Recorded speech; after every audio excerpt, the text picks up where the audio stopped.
if we go back to that traditional protector and provider built into men, he may not talk to her, not because he doesn't love her or care about her, but because he's trying to protect her. And I've had that many men say, I'm lying awake at 2:00 in the morning, stressed out of my head.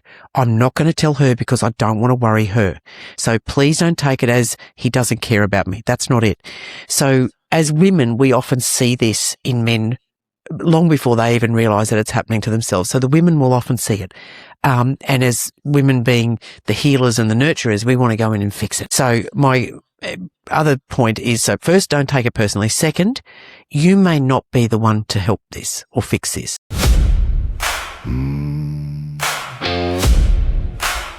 Welcome to hard ground.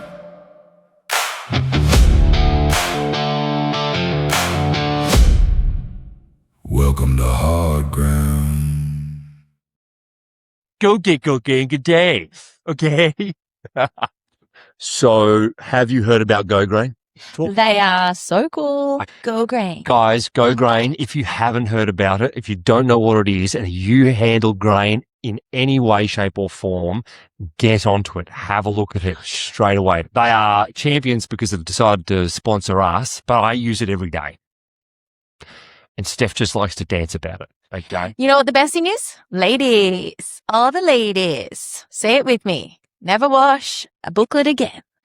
So, each to their own. However they want to, display this. Look, I'm just saying it rocks because no longer do you have little pieces of paper lying around on your bench with numbers on them that you're supposed to keep and you're never supposed to let it go and you're supposed to file it away in some important place of never, never, never. And then your husband will come back to you 3 years later and say, in 2021, did you see that little piece of paper with the little piece of information on the corner that I said to you was really important at the time and I left it on your bench? And I expect you to follow that and file it and keep it safe? Well, you don't have to do that anymore. Thanks, Go Grain. If you haven't heard of Go Grain and you grow grain, go get Go Grain. Get it. Go get Go Grain. Go get Go Grain good day. Ooh. Go get Go Grain good day. Okay.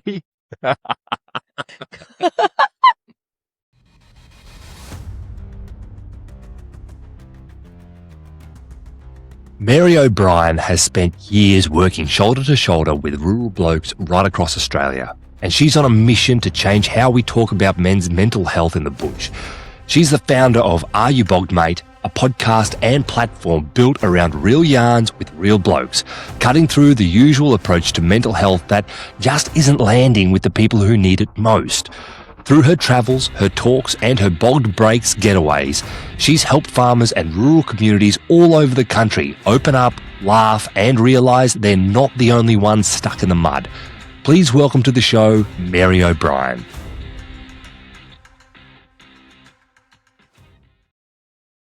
This is riveting stuff. I'm just so glad there's a part 2. There is. Welcome to part 2. Well, one of the questions we did sort of have, Mary, too, was that, why isn't Are You Bogged Mate run by men for men almost, not but you know what I mean? Where are the men standing beside you doing what you're doing? And do you ever have resistance from the men because you're a woman? Look, the men standing beside me are the Bog Breaks blokes because they're going back to their community. So we're a very small organisation, we're considered a small charity. So we don't have the money to fund a lot of positions or anything like that. I have had a part-time PA for a few years, but I've just cut back on that because we're trying to save money so we can spend it on bog breaks. And that's our focus, is to run more of those, hopefully. But, I guess why are there more men running, mental health things? Because they're taking that clinical approach. They're usually clinically trained, either counsellors or psychologists or something. And, I guess I get a lot of blokes say to me, you get to say the shit you do because you're a woman. If we got up and said that, we would be told. We'd be shot. Yep. Because I can say it because I'm a woman. I get it, but I still get abused by women. Oh, you can't say that. I just did. So it's, I get that. And look, I've met with resistance with blokes who, they're made to come for work and they all sit down the back with their arms all folded up high on their chest. And then I start to talk and the arms start to come down and then they're like, is she really saying this? So I do see that. But I get to see everything as I stand up the front of a room, and I get to see that resistance change pretty quickly, and often by the end of my presentation, I get to see the tears running down cheeks. Yeah. And I get to see, the blokes who come and talk to me afterwards and, they walk up and they look you in the eye, shake your hand and go, yeah, I was bogged once. And they immediately turn side on and say, yeah, I was bogged this time. And yeah, I've, tried to kill myself. And the conversations that people say that men don't have, they do.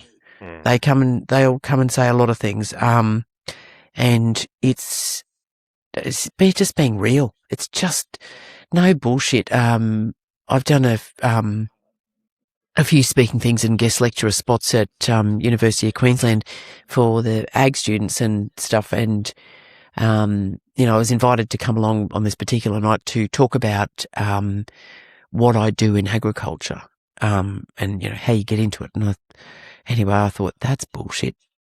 So I just stood up there and said, look, the first thing you've got to learn is communication. And I said, look, this is what I do, specialist in spray application technology, drift management, broadacre farming. Everyone yells at me, everyone hates me, but you've got to be able to communicate. Now, whether you want to be an agronomist, whether you want to be a researcher, a banker, I don't care what you want to do when you finish university, but if you cannot communicate with farmers, you're fucked. And the first rule is never bullshit farmers because they invented it. They'll see straight through it. So if you don't know the answer, then that's what you say. Yeah. And you say, mate, I have no fucking idea what the answer is, but I'll find out for you. I'll find somebody who does know.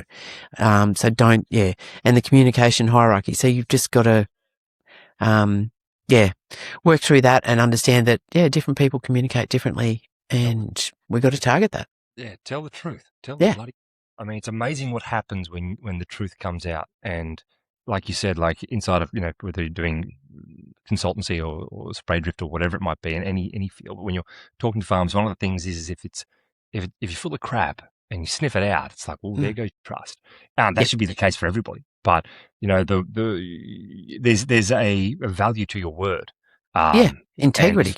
It's everything. Exactly. And we can't hold that high enough, because if we keep on undermining it with bullcrap, then you've got very weak. It's a slippery slope. Yeah. I have a question for you, Tom, and then I want to go to Mary with the same question. I get lots and lots of questions off a very largely female audience that we have on our Steph and Josh page.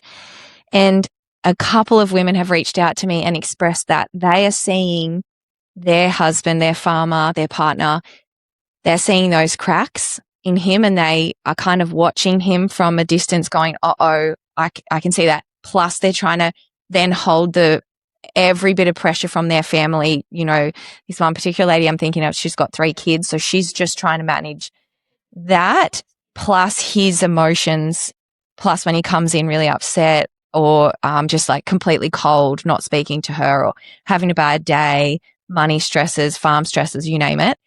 Yep. She doesn't know how to approach him. Do you, like as a man, do you have any suggestions on how she might approach him, even though it feels terrifying for her, basically? Yeah, I'm not sure exactly how to approach, but I suppose we need more publicity of what Mary does, because I think that's the language that a lot of people are going to speak. So that's why, the bogged breaks are really good. And there's a lot of people who went on these trips that when they came back, their wives said, they saw that weight lift off the shoulders of their husband or partner. So I suppose that's the biggest thing. You've got to get your partner to seek help, and the right sort of help, not necessarily a doctor. You've got to find that those people to talk to and build that network to lift that weight off the husband's shoulder. Because that's the thing. You don't want to be that person that comes home and he's putting a dampener on everything, and then you don't want to probably put the weight on your wife's shoulders either, I suppose. So there needs to be a release point, and it can't be. It might not be at home. So that's the important thing. Ironically, though, okay. So ironically, though, I think with that, it does put the weight on her shoulders because he's not willing to speak about it. So, Mary, what would you suggest from the wife's perspective? Is it to reach out to you first, and then do you help women with that? We do. We get a lot of women with that same question. And my first thing is, don't take it personally if he's not opening up to you. We do get, a lot of blokes will very openly talk with their wife or partner, and that's how that relationship works. But if we go back to that traditional protector and provider built into men, that's built into them, he may not talk to her, not because he doesn't love her or care about her, but because he's trying to protect her. And I've had that many men say, I'm lying awake at 2:00 in the morning, stressed out of my head. I'm not going to tell her because I don't want to worry her. So please don't take it as he doesn't care about me. That's not it. So as women, we often see this in men long before they even realise that it's happening to themselves. So the women will often see it. And as women being the healers and the nurturers, we want to go in and fix it. So my other point is, so first, don't take it personally. Second, you may not be the one to help this or fix this, but if you can see it, then you let them know that you're there. Mate, I can see that you are doing it real tough. I'm here if you want to talk to me, but I think you need to go fishing with the boys. So step back, and this is for blokes too, when trying to help a mate. If you're the one who sees it and you want to fix it, stop trying to push in there and be the one to fix it. Realise that maybe it's somebody else that they'll talk to. So be wise enough or big enough to be able to step back and say, it's not me he's going to talk to, but I'll send. And the wife could maybe contact some of his mates and say, look, he's doing it tough. He probably doesn't want to talk to me, but how about you go and, take him fishing or whatever, he might talk to you. And I've had, a brother come to me and say, I know my brother is, struggling. He won't talk to me. I keep pushing him. I keep trying to talk to him and he won't. And I say, just step back. Is there someone else in his circle that he may talk to? Another mate, another relative, something else. So be able to pull back and push somebody else forward, I guess, is the thing. So, that's my two things for the women out there, because they do notice at first is don't be upset. It's not that he doesn't love you, and be able to step back and push someone else forward. I think it's very well put. Very well I get explained. that. I remember feeling really jealous that Josh was happy to talk to his guys in America because he didn't want to talk to me. And we talk a lot, like a lot. But She talks a lot. I do not. You can't imagine that. But I understand how the wife might feel rejected with that, because you want to be the one to help because you love that person so much. But what I've realized is it's amazing because he gets to sort of like blow off the steam. That's kind of in a very heaps more masculine way than when he's, and then he can come to me and talk to me once he's kind of sorted it out in his mind. And it's a lot more palatable for me to work through with him. That's too. what it used to be like when I was doing the stack. Yeah. Like there's a tool that I think is very important to and I teach men this process quite a bit. It's a self-reflection tool, and anyone can use it. And basically, I would lean into this quite a bit when I was in my head, because you get in your head, sitting out there in the paddock in your Land Cruiser, going around, yelling at the bloody review mirror or whatever, as though you're speaking to somebody that you're really angry with. Usually, it was my old man. Anyway, and to be able to actually go through a process and lean into that and reflect inside of that effectively pulled me away from coming in back and like unloading into Steph's zone, which was, causing her great anxiety and removing what she needed to do. Like she was then concerned, like anxious about wherever Josh's mind was at, let alone what's going to happen. And so uncertainty bleeds into the space and it causes more. So, there is that element, all that to say, there is that element of he may need something that he wants to protect you from. Exactly. Inadvertently. Yep. Don't bring your drama into that space at that time. Although I would say this, don't try and cuddle him or soften the reflection of there being something wrong. That's important. I think it's actually something that women need to do more often, is bring the issue to the foot of the person that's the issue, rather than try and take it elsewhere, because it's too damn hard or painful.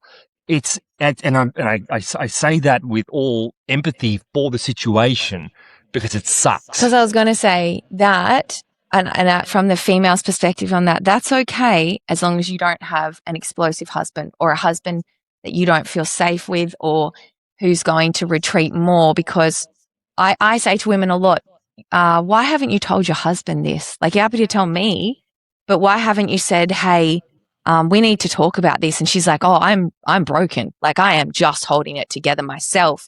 So I can't be brave enough to bring this to him because it's going to be a fight and I'm going to have to, have my A game, and I don't have my A game left anymore. I'm exhausted because I'm trying to hold everything together for my family. To that, I'd say if she's noticing that, he's in that. He's already wired. Yep. He's in the cook. Totally. And probably so is she. Yep. Because you're in like a toxic environment. Yeah. And it just circles. And that's like, to your point, Mary, too, is like, yep, both of you need to reach out to somebody. And this is I loved your analogy in your article about when you get bogged, because we see that so much in being neighbours in farming. And when you get bogged up to the axle, and then you got to call the neighbours, and everyone has to bring their piece of machinery to help you get that truck out or whatever it is out. Then you owe everyone a carton. And you owe everyone a carton. And then it's the funny story that gets told every time everyone's together. I really loved that because I thought, yes, how much pressure men must put on themselves to not want to be the butt of that joke all the time. And like you say, it's obviously not a joke when we're talking about, but I can really appreciate from that analogy, wow, that they must feel so terrified to be vulnerable and say, hey, I need a hand. I'm going to pop my hand up right now. But that's what I love about what you do, because it's kind of like they don't have to call their neighbors. They can call someone who is you and your crew, that, all of these awesome guys that you've had through the Bogged program, because they're not going to judge them. They're not going to make them the butt of the joke every time they get together. And I absolutely love that. And I want to ask, Mary, do you have a GoFundMe page? No, we are a registered charity. We have a donation link on our website. And some people don't like putting their credit card in that or whatever. So if they do want to donate, they can email us and we flick through the bank details. But we do have a donation thing where they'll get a receipt that's tax deductible. So awesome, because I think we need to get some serious awareness happening for you guys. Because I think what you're doing, absolutely, it brings me to tears. It's truly, truly amazing. So thank you. It is it's extremely rewarding to watch these men go through this process at bog breaks. And as Tom said, he came by himself. So because we know it's a big ask for blokes to come to something where we don't give the detail. And the reason we don't, because, I've been accused of running this secret club. Well, yeah, it is. It's like Fight Club. We don't talk about what goes on at bog breaks. And there's a couple of reasons for that, because some of the things, and Tom can nod his head to this, some of the things that we do at bog breaks, if I put a list on our website and said, you will be doing this, no fucker would turn up. No one would apply. But then there's other things that we do on bog breaks that if I said we're doing this, I'd get thousands of applications. The reason that for apply. all the wrong reasons. Yeah. That'd be the only reason they'd apply. And that's not what I want it to be about. I want it to be about that genuine willingness to lean into the process. And look, we have, guys from all walks of life, and it's, some of them take a little bit of time to lean into the process. But it's pretty special to watch that happen at bog breaks. And It'd be interesting just to input, like for you, Mary, to have a conversation with Coach Sam on some of this, because he's been doing this for, like, he was the guy I went to. He's been doing this for, like, through thousands of applications, and they've been through the rocks and everything like that. But a lot of insight there, and just like what you're speaking about is something that I'm like, yep. Basically, it's like, it is like Fight Club. You Mm. don't want to necessarily need to know what you're No, going into, because if trust you me. do, then you're already starting to question. And that's the thing, when people go into, like, oh, what's this all about? It's like, well, you can't really know what it's all about, because at the moment, man, you just got to trust the process. And Yeah, that's it. just trust me. And get in there. Yeah. And that's what I say to them in the opening session at Bog Breaks is, like, I want you to try everything. And unless you have a damn good reason, medical reason or physical reason why you can't do this, Yeah. then you're going to have to explain yourself to me. So I want you to lean into this, because you only get one chance being here. And there are literally men all over the country dying to come to this, and you get one shot at it. Don't fuck it up. And you play by the rules. Like, I set out some pretty tough rules for them and stuff, and they all have fun. They all lean into it. But I also say, if you don't want to lean into this, I can't make you, but I can stop you from fucking it up from everyone else. So, tell me if you want me to book a plane ticket home for you. That's no drama either. So it's a different program. I know that there are other men's mental health retreats around Australia. They usually cost the participants money, and that's all I get up every day for, is to work to bring in money so that these blokes don't have to pay for this experience, which has literally saved lives. So, yeah. Amazing. Actually, Mates at the Gate do that too. Yeah. With Mick. Have you heard of Mates at the Gate too, Mary? Yes. Yeah, I know Mick very well. Yeah, he's a special guy. We spoke with him a while ago too, and he was saying that it is incredible that the amount of people who do want to help as well. Yeah. Yeah, that's it. There are people who want to help, and, I get people all the time saying, oh, we volunteer or whatever. And yeah, it's the guys who come to assist me with Bog Breaks, volunteer their time. So we have, because I need other blokes there to drive mini buses and cook breakfasts and stuff like that. So those guys really go above and beyond, who give up their time. And, from each group, we often identify a couple of blokes who have the skills and, I guess, the ability to come back and be that red shirt. We call them the red shirts. They wear red shirts, and assist other guys. And as what I say to these guys is, you have walked through the fire. Now you're coming back to bring water to the other fellas, to bring them through. Mm-hmm. That's right. That's what the natural process of it is, to serve. Yeah. And service is at the end of all of this, and that's what it sort of comes around to. I've got a question for you, Mary. Do you have a faith? A faith? Yeah. Do you believe in God? Technically, probably not necessarily God. I believe in, I guess, positive thinking, and I believe in, I believe there's something out there. What exactly it is, I don't know. Whether it's just energy, if you want to call that God, then I definitely believe there is energy out there that is, that we can either tap into or fight against, or, but I think if we leave ourselves open to the possibility of whatever it is, God or energy or whatever, I think, I don't think that's a bad thing, to leave yourself open to that sort of potential. Yeah. No, it's a bit of a out of wing question, but it just got me thinking, curious to the line of work that you are doing here, and what you're going after. You have a deep care for your fellow person and for your neighbour, and it's to my eye, it's a sacred work. And when I'm witnessing people that go into this kind of thing, because you're going into a storm, really.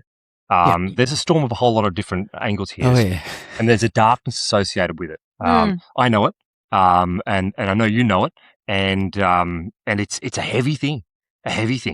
Yeah. See, I don't, I try not to take that on board. And when I talk about the buckets, and everyone's got a bucket, I think one of the important things is to not let other people put shit into your bucket. Like, And so this is something that I really had to come to terms with very early in the piece, because when I first wrote that article, every Monday morning, friends, family, people I knew, people I didn't really know, ringing me up to tell me about blokes that had killed themselves on the weekend.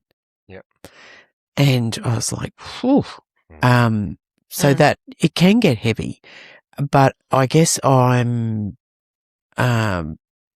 worked pretty hard, but I've always also got that natural ability to just put on that Teflon suit and let a lot of that shit slide off. And I've got to have a shit shoot. And I talk to counsellors and psychologists and other people who are working in this space or whatever about the shit shoot. Is we've all got our bucket, but when you are talking to people and hearing some of these stories, which will sit with you for a while, that you must let that go past. You can still listen to that person. You can still hear them. You can still empathise and support them, but you must not take their shit into your bucket. It has to go past you. And unless you can let that happen, then you are going to struggle working in this space. And I truly believe that, because some of the stuff I hear is, you know, I have men in their 70s, 80s, 60s, 40s, 20s, doesn't matter, that they tell me stuff that they've never told another human, that they've possibly haven't even acknowledged themselves. Yep. And they will come and talk to me about it, and you can see their shoulders lift and hear their voice change, like they've just got rid of some of that shit out of their bucket that they've been carrying for 70, 80 years. Yeah. But I can't take that into my bucket. I can take it from them and I can dump it into the shit chute and let it go. But yeah, if I just have this, you know, I'd be bogged down if I took on everyone else's shit. Yeah. Absolutely. Yeah, you take those burdens upon your own shoulders. There's too much weight there. Which is, that's probably another thing, Mary, is that you don't have a saviour complex, which a lot of men do. It's naturally we go to wanting to be the saviour of any kind of story, and that is something that destroys us pretty damn quick. It is. Again, you've got to get your head around that pretty quick, that I won't save them all, but I'll bloody well save some. And yeah, I've got, you know, some pretty good people around me that when my bucket is getting full, I can ring them and have that conversation. Yes, I've tried a psychologist. It didn't work for me. I thought it was bullshit and it didn't make any sense to me and was not my cup of tea at all. I should have spent that money on my garden instead. I would have felt a fucking lot better for it. Every rural woman agrees with you. I just couldn't, it just wasn't for me. And I'm not saying that that's not for everyone. Like it works wonderfully for some people. It's just not my bag. Because when you lose guys, like I lose guys that have been around and, some of these things, they fall pretty close to home. So it's being able to say, I can't do a fucking thing for the dead ones, but I sure as shit can do something for the ones that are still alive. And yes, it's not good when we lose blokes, but we can't keep looking in that rearview mirror. We have to look through the windscreen. Mary O'Brien, thank you so much for coming onto Hard Ground. It has been an absolute honour, and thank you so much for all your work and everything that you're doing. I think you're somebody with an extremely big heart and who really cares a lot about the men in this community. So we will 100% get behind what it is that you are doing. Thank you. Especially with what little reach we have. And yeah, God bless you and God bless the Bogged, Are You Bogged, Mate, and Bogged Break program. And thank you to Tom. We lost Tom. Tom disappeared. He disappeared off the air, but thank you to Tom for just being willing to share part of your story and be vulnerable, just to show other men that it's okay to speak about these things in a safe environment. And we just really appreciate your willingness to come and chat to us today too. Thanks, guys. Really appreciate the opportunity. And we're small, but one step at a time, and I can only do what I can do. So, yeah, really appreciate you getting in touch and having me on. It's been great and good to have Tom on to tell you his side of it. And I can talk about bog breaks all day, but to see these blokes, and when you guys put that reel out, my phone lit up with about 4 of them messaging me, have you seen this reel? Have you seen this reel? I was like, nah. Oh, I've tagged you in it. Yeah. So, Yeah. and then I went on and saw all these other people. I was like, oh, wow, look out. Yeah. No, I think we could get some traction happening, hopefully, for Are You Bogged Mate with this, because people really care about it. And what I love the most is maybe this has been one of the most relatable conversations we've ever had, definitely, around this topic. And I know maybe for a lot of people who will have listened to around this topic. So thank you also for your transparency with where your funds go and just, purely what you are raising them for, because I think people want to help. They just want to know that their money goes to where people are saying it's going. So again, if you would like to help out Are You Bogged Mate and everything that Mary O'Brien is doing, please just jump onto her page, jump onto our Instagram page and ask us whatever you like. We'll drop the details in the show notes. Yep. And link attached to this YouTube episode as well. So thank you guys. Really appreciate the support.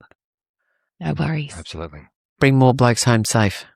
Amen to that. So through the Go Grain app that Tim and his team have put together, they have basically taken the docket book and they have digitalized it. It's trackable, traceable, teachable, adoptable, cheap. Okay. Honestly, for the amount of money that goes out of the farm through the form of grain, everybody on farm knows how to use this very simple, easy to use app, whether it's going from a silo, a ring, a bunker, on a contract to warehouse, whether it's for seed, all these sorts of things. And I would like to just say one for the ladies, that I no longer have to worry about washing these little pretty books. Yeah, so You leave them in your pocket. like in 2021, we lost 3 trucks because Steph washed one of these books. Check the pocket. No, get on Go Grain.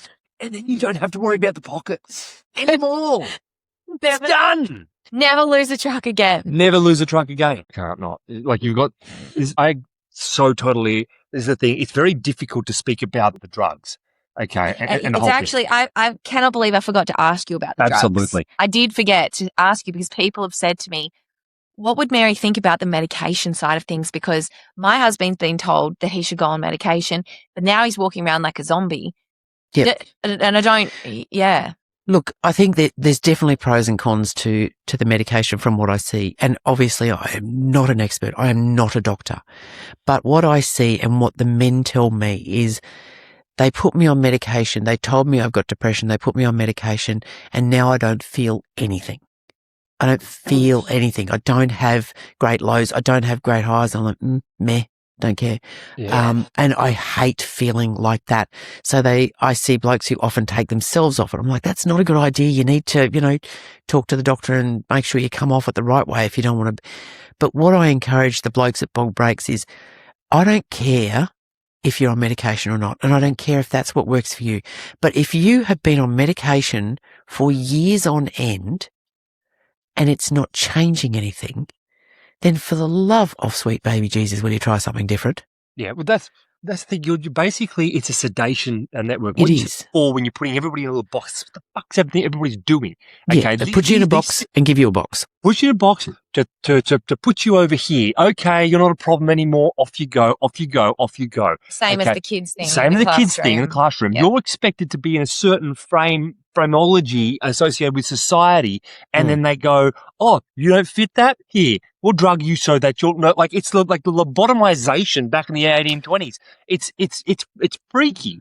It is freaky to think that they're medicating children, and For being children. they've got ADHD. No, they're boys. Just let them be boys. Boys learn differently. Boys are not. The whole classroom structure is structured to the way that girls learn. Absolutely. Not the way boys learn. So boys need to do shit. And they bounce around and people go, oh, he won't sit still. He's got ADHD. No, he fucking doesn't. He's just a boy. Yeah. Leave him alone.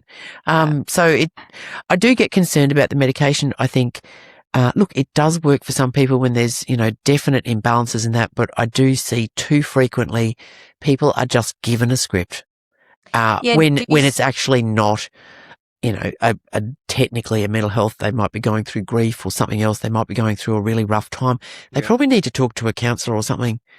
They may not need medication. so you're kind of saying that it can be used as this perpetual Band-Aid effect.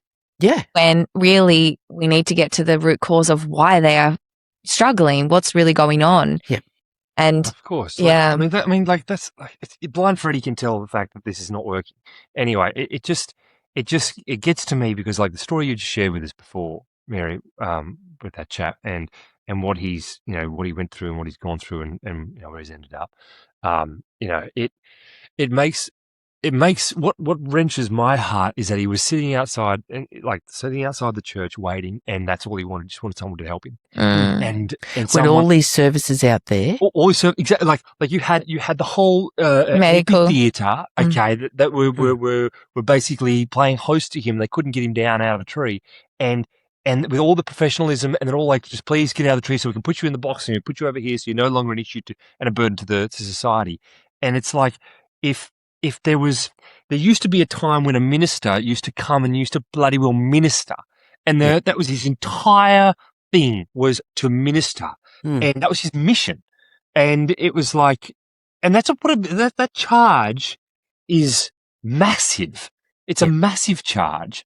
It's actually what I see you doing, Mary. I literally, when you said that you went and sat with him, I was like, that is the work that pastors used to do in the church. They would go and sit with people when they were having a hard time and just listen, just be there. Yeah, just listening really and being there. And I think that's another sad reflection on society, that it has turned away from religion or churches in so many different forms. And on our first Bog Breaks, we actually had a retired army chaplain who was, in the minister in the army forever, and he was amazing. He was so good. He was so good. But actually had this conversation with one of the Muslim leaders in Brisbane, actually, a few years back, and he said, I don't care what your faith or your religion is. He said, I think, from where I see it, that society is struggling and there's so much mental health problems and all of this. He said, because, back in the day, people belonged to a church or a group or a religion. And he said, society's moved away from that. And he said, that was people's safe place. That's where people went for support, for community, to feel a sense of belonging, and to get that, that chaplaincy and support from all of the people in the church. And when he said that, and I thought, wow, I think you're onto something big here. It kind of emulates the brotherhood thing that you are trying to create with the guys who come on Bogged Breaks. That's the thing. It's very really similar to that. Like what you were speaking about before, Mary, with your relationship with religion, and the fact that you had a religious family coming up, like it's a very common thing to hear people that were brought up in a Catholic household to basically go, no, not having anything to do with that because religion got in the way. Yeah. And I was teaching a good friend of mine how to pray the other day. Okay, because he's like, oh, I say my Hail Marys and things like that. I'm like, yeah, cool. The thing is about Hail Marys and things like that, not taken away from it, but I'm just saying it can become a vain repetition if you don't know what the meaning is behind it. And you're substituting a connection with God for a religion of man, and it's like you've lost it. You've completely missed it. We must set our roots and foundations in something greater. Yeah, and I think that's where the particularly the Catholic Church lost its way with, the drama and everything else. And again, you've got to go to confession and you've got to say your Hail Marys and everything. And I was like, do you know what? I have a very different relationship that doesn't work for me. And one of my friends, when I was at boarding school, because I went to a good Catholic boarding school, went out to my friend's place for the weekend, and we were going to mass, and we were driving around. I can't even remember what we're doing, and Chrissy's mum said, mass is on, let's go. And I was wearing a t-shirt and shorts. I said, Mrs. Edwards, I can't go to mass in this. And she's like, why not? I said, my father would have a fit if I turned up in shorts He wouldn't even let us wear jeans to mass. I said, I can't wear shorts and a T-shirt to mass. She said, why not, darling? She said, it's not the clothes you go in, it's the spirit you go in. And I was like, yeah, see, that's, the restrictions put around people to, you've got to have this set, religious or whatever, like, are you religious or aren't you religious? Or, if you believe in God, you've got to do this, this and this. And it's like, I don't really subscribe to that. No, I think it's a very, personal and, it's a varied relationship, isn't it? it's a journey. It's 100% a journey, and it starts with it starts wherever it starts, but it's a crazy ride. We actually have our own little church, Mary, because our kids go to a Catholic school because that's all there is in our little town. And they were coming home doing their Hail Marys, and that really was quite confronting for us because we, just very Bible-based Christians, and we realized that we weren't giving them a foundation of what we believed, and we sort of like from a Protestant side of Christianity. We just want to like, we believe in what the Bible says, but there's so nobody knows what was in the like things. Nobody reads it. Well, I was going to say we realized they were being quite successfully indoctrinated into the routines of the religiosity. Was very religious, and it's the rituals. The rituals, and we kind of were like, oh, we don't want to do that. We want to teach them to have a personal relationship with God. So, but then we also looking at ourselves, going, well, we're not giving them anything that counters that. We're not leading them. So we started our own little home church for them, and it since has grown, and it's just online. Like people come on Zoom. And that's how Josh just leads it, and we just read the Bible. That's all we do. We just literally read the Bible, and that's it. And there's no religiosity behind it, if you like. There's no denomination. There's structure. There's order. Yeah, but it's not, no religion. It's really interesting how, It just sort of like, it just got to me because it was like if somebody was there to, right in that moment, like that could just deliver a gospel message to him and let him realize that he's loved, that he's absolutely loved. And do you know what? Someone called the police and said someone was trying to break into the church because in this God-forsaken society that we live in, they lock the fucking churches. Yeah. When I grew up, churches were never locked. No. Yeah, you could go in there and talk to God anytime you wanted. Yeah. Now they're locked. Now they're all for sale. Where I drive around the country, all the churches are for sale. Yeah. It's just, and I think that's sad. While I don't agree with some of the constructs of I guess mainstream religion, I think it's a loss of community, safe places for people. Yeah. And for this, half drug fucked bull rider, that's where he went. Yeah. Wow. And I think also it really pertains to what you're saying before about, I think what you need to do, Mary, your new mission, right, is to train all of these medical professionals. Okay, just all of them. If that would be great. If you could just. The thing is that it'll happen. It'll happen in time because. Well, you know that earlier when I said that guy who came to my talk and said, "I just learnt." Yes. He had lost a child, and he'd spent 8 years seeing counsellors and psychologists, and as he stood up and he said, "I've lost a child." I was like, "Oh." Yeah. And he said, "I've just learnt more in the last 45 minutes on how to help myself than I ever have from psychologists and psychiatrists." I mean, and he said, "Can you go and teach them?" I said, "Mate, how do you reckon someone with a PhD in psychology is going to respond to my buckets of shit?" I said, I would rather go out there and help blokes like you than try and convince the academics that they've got it fucking wrong. Exactly. It's interesting because I've had a lot of professionals sit through my courses. I had a woman who's, she said 35 years I've worked in mental health and I've never heard it explained so well.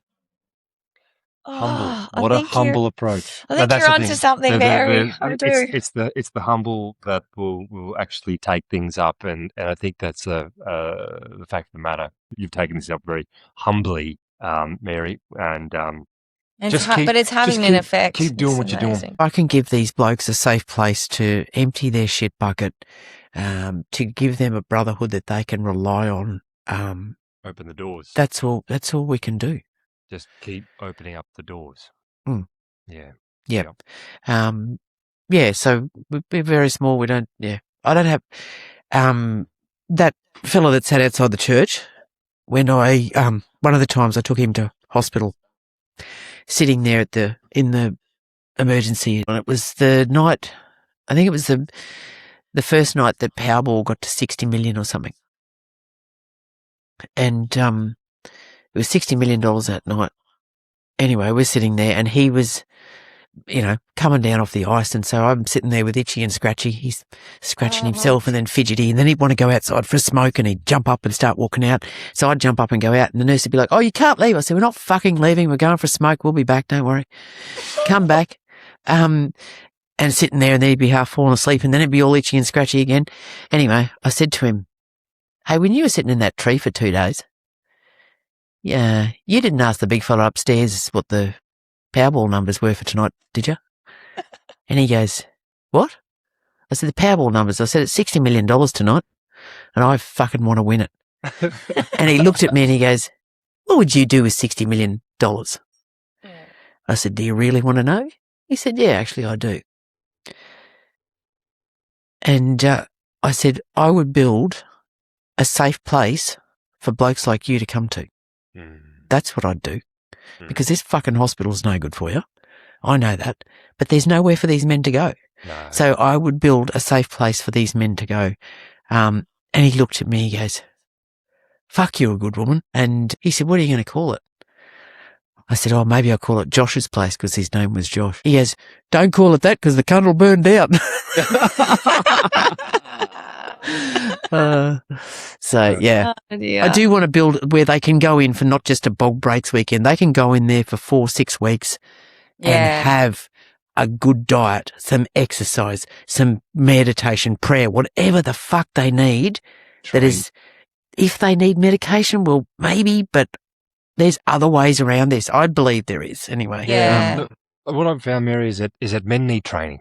We need to be trained. Like if we don't train ourselves, if we don't sharpen iron on iron, we become listless and lost. We need accountability. We need these things that a thing like a brotherhood can provide, as long as it's rooted and grounded in what is good. And I just think that the lack of direction, the lack of compass, the lack of a North Star inside of society today is bleeding into what, like, listlessness. Men are meant to be leading, and they're just running. They're floundering. Yep. They're lying. They're running. They're doing Sedating. They're sedating. It's the whole thing. So Is it men or is it society doing it to them? Society's telling them there's something wrong with them. There's something wrong with you. I think society needs to take up the baton here, because society is actually telling these men. Look, that teacher down there in Sydney that a few years ago, it's burnt into my brain, that made all the boys stand up at assembly and apologise to the girls. What the fuck? Yeah. Like, I know. Why do you have to apologise? For being a male. Being a male. No. Yeah. Just. Same thing goes. We're apologising Oh my to gosh. everybody for everything, and it's not just men.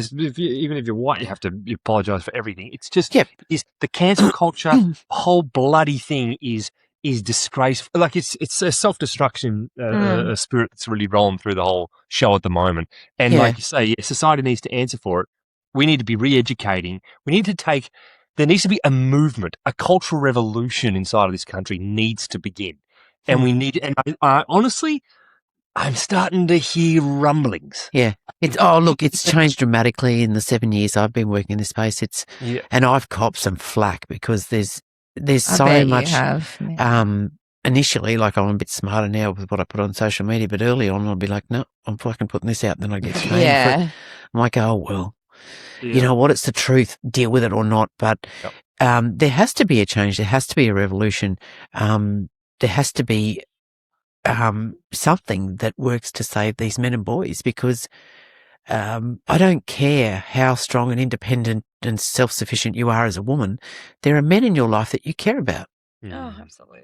If there aren't, there's something wrong with you. Why do we not care about the men and boys the same way I think we should care about humans? I don't think it should be, even when it comes to domestic violence. Like, I get on my hobby horse about this too, because people are so quick to say, men are killing women. Actually, 40% of domestic violence victims are men. And that's only the ones that report. It's funny that you say that. And I can't physically imagine how that's possible in my mind. But I had a friend tell me a story about someone she worked with, and the woman was really such a bully, and she constantly noticed this behavior. And then they went to a barbecue, and in the morning there was blood all down the hall, and in the CCTV basically footage of the person's house that they were at, it was her husband was sitting on a chair, and she was absolutely beating the living daylights out of this man. And he was a big man. He could have easily overpowered her, but it was a psychological thing. Upstairs. And I just couldn't believe it. I was like, surely not. Women are much more likely to be psychological and emotional abusers. Yes, men are more likely to be physical abusers.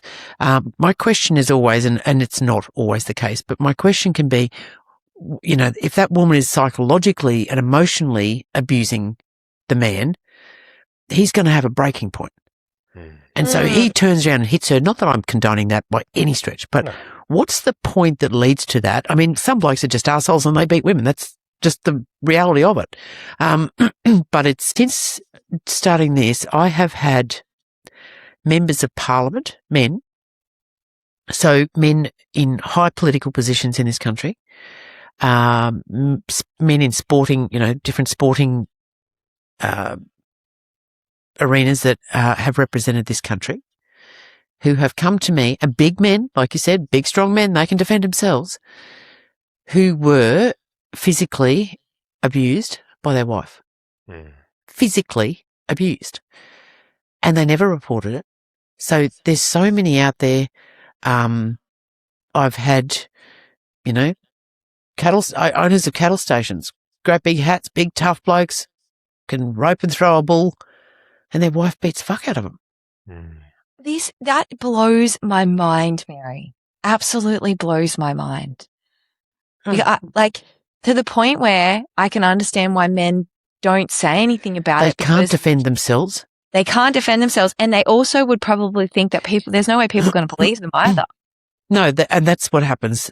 So the first thing, and I have a lot of friends who are police officers, and they say that now in today's society, if they get a domestic violence call that they have to go to, and they write up their report to say the man is the victim, the explanations that they are questioned, like the police officer is questioned. They are grilled. It comes down the chain again. So they do their report.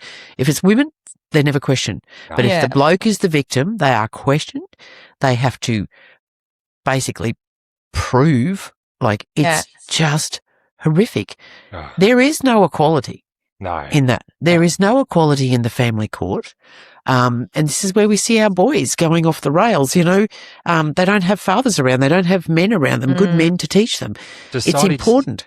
Society has basically driven a wedge to destroy the nuclear family so that the children are left defenseless outside of, what should have been the protection and covering of the man.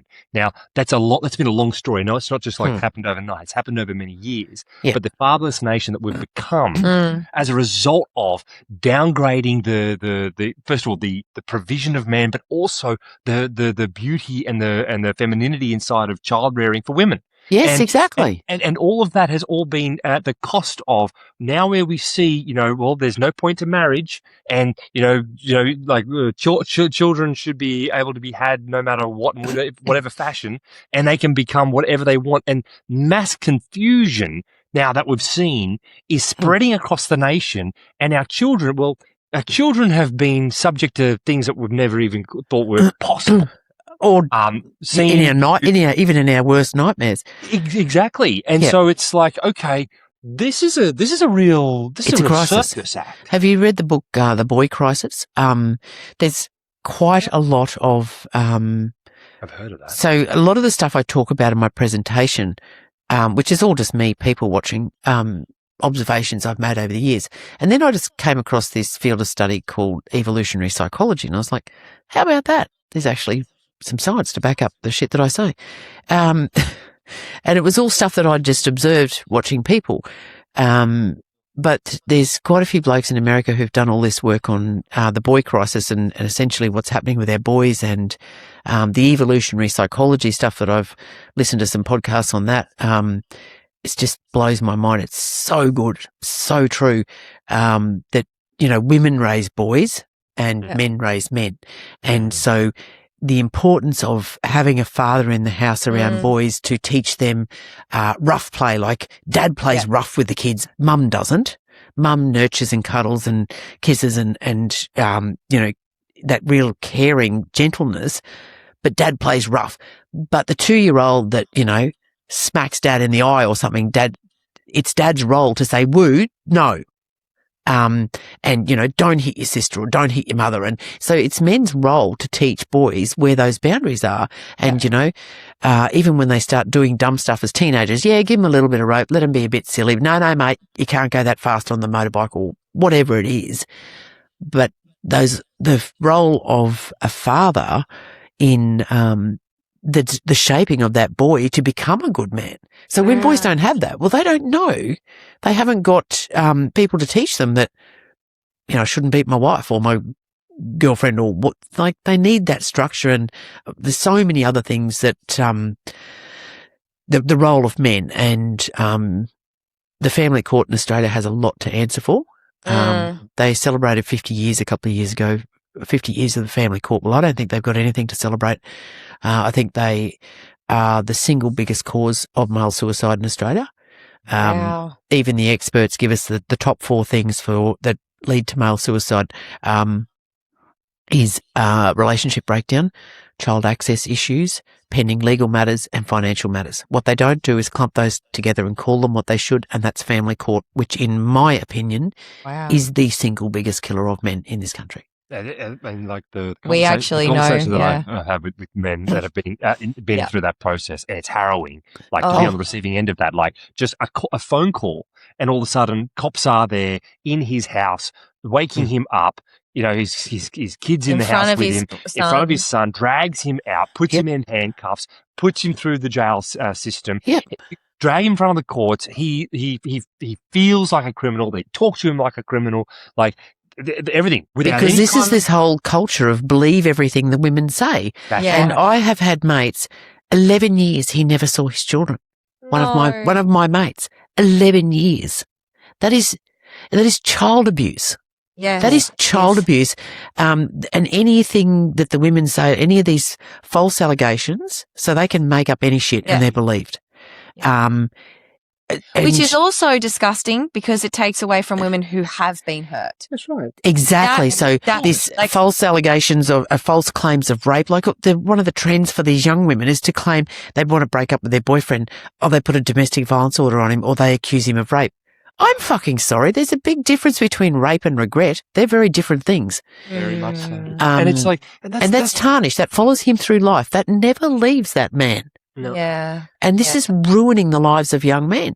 And I get to see the very worst of women, which just makes me ashamed. But I agree that these false allegations, it devalues and belittles the claim of rape and so on, or domestic violence, for those women who genuinely have experienced that. And it's prolific. It is prolific. It's the everywhere. amount of guys that I know, and I get to meet probably more men than most people, but the false allegations and the family court stuff, and they go into that family court and the women can say whatever and they accuse him of every God-forsaken thing, And there's no recourse on that. There's no comeback. There's no when it's proven that he's not a rapist or whatever. Yeah. And that spreads through his community. Apparently he beat her. Apparently, he used to bash shit out of her. Always a little bit of doubt that sits there. Maybe the court's got it wrong. And you hear people saying, where there's smoke, there's fire. Like, Jesus, there's nothing. It's just her being vindictive and hurtful. Yeah. And because I think in some circumstances, I think women now know the power that they hold, and the easiest way to get to a man is through his children. And not saying that women are just doing that left, front, center, but if you know that and you know how to work the system, you can be very successful in that and destroying someone's life. They do, and they destroy them. And I see it all the time. And the trouble is, I think a lot of women genuinely, start out okay. It's going to be amicable. Then they get into the lawyer's office. You could do this, you could do that. But I think it comes down to the hurt. Like, the men are hurt if the relationship, but they're like, it's okay, I'm a big boy, I'll get over it. But I just want to see my kids. Whereas the women tend to make it, and then there's this festering femininity thing that's going, you shouldn't have, he shouldn't have talked to you like that. Then there's legislation, in Queensland, the coercive control and, the, domestic abuse and stuff like that. So basically, if you have a fight and you call each other a bastard and a bitch, that's domestic abuse under the legislation. Wow. Never mind if you both did it. So the lawyers start saying things, or the court workers and that say, have you ever had an argument? Yep. Did he ever yell at you? Yes. Did he ever call you a name? Yes. Tick, tick, tick. He's violent and aggressive. That's domestic abuse. Yep. Never mind, did you yell at him as well, or did you call him a name as well? No. There's no two sides to it. So and what this produces, if we look at the result of what this is producing inside of society, is that you have the young men now basically have no role models, and they don't know things like, they don't know what's like a good relationship looks like. Yep. They know what their carnal instinct is, which is to go get some, get laid, with as many girls as possible, because that's what matters. And we are flaunting that inside of media inside of this country as well. So moral degradation is at an all-time high. Yep. And so domestic violence and violent acts and things like that are just skyrocketing because there's a lawlessness that is meant to happen inside of the village. We no longer hold a space for that. And there's so it's no village. You need to have you need to establish a university for the young man now to learn how to be a young man, and the same for a young woman. There's this is the thing, that some of these young women, they're just absolutely atrocious, and I've been accused of being anti-women. Oh, you're anti-women? No, I'm anti-bitches, but that's about it.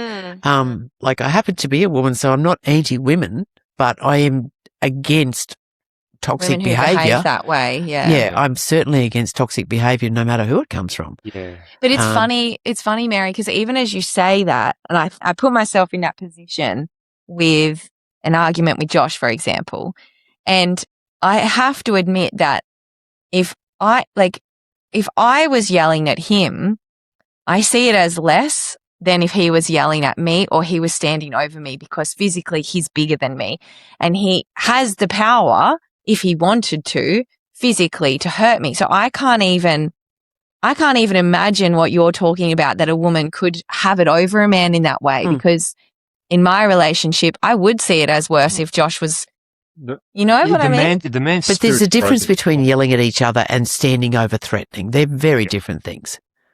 Yeah, okay. So you're saying like if you're just having an argument and it's like, fuck you, well, fuck you.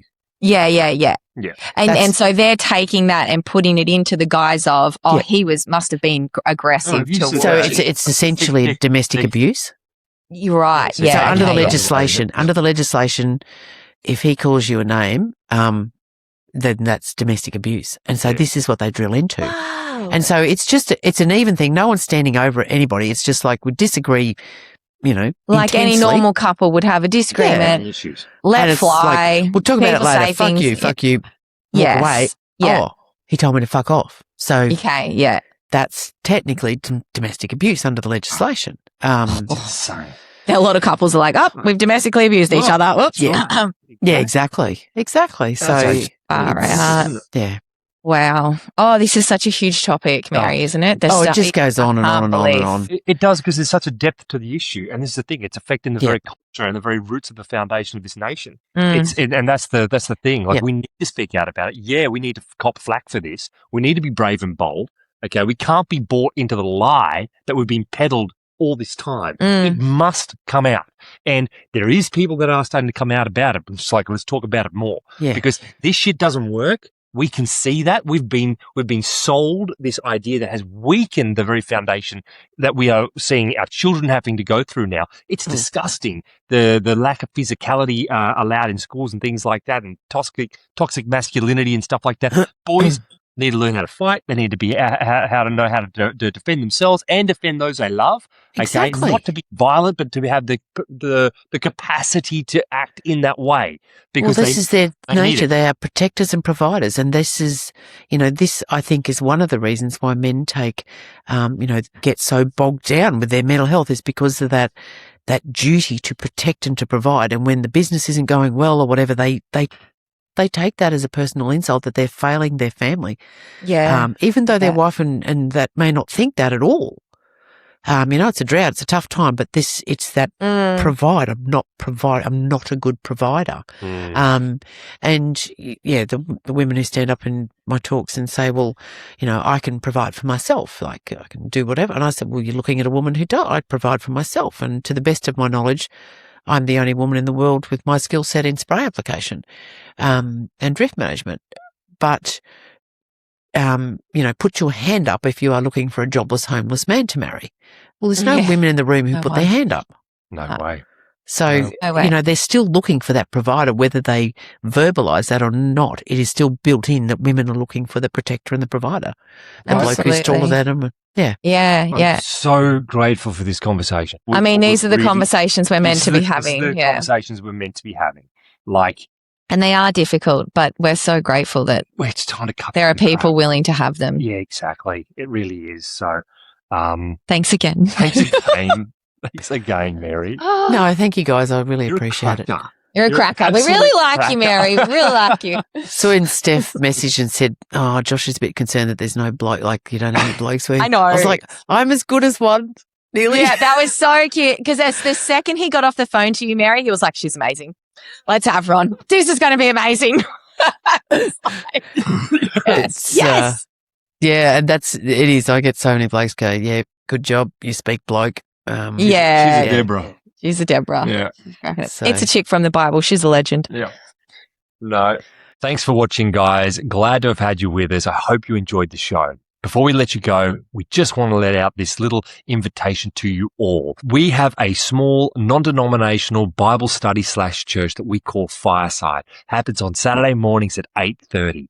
If you're somebody who's looking to grow a connection with the Lord, get to know who this God of the Bible even is, or is just intrigued about these sorts of things, we'd love to have you on board. So, guys, if that's you and you'd like to know a little bit more, please reach out to us. We'll shoot you the link. We'll even point you in the direction of our Facebook group and just come and be a part of our community on Saturday mornings. Otherwise, we'll catch you next week for the next episode. Cheers.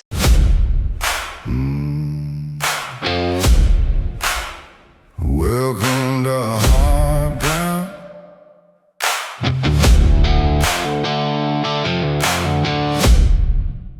Welcome to hard ground.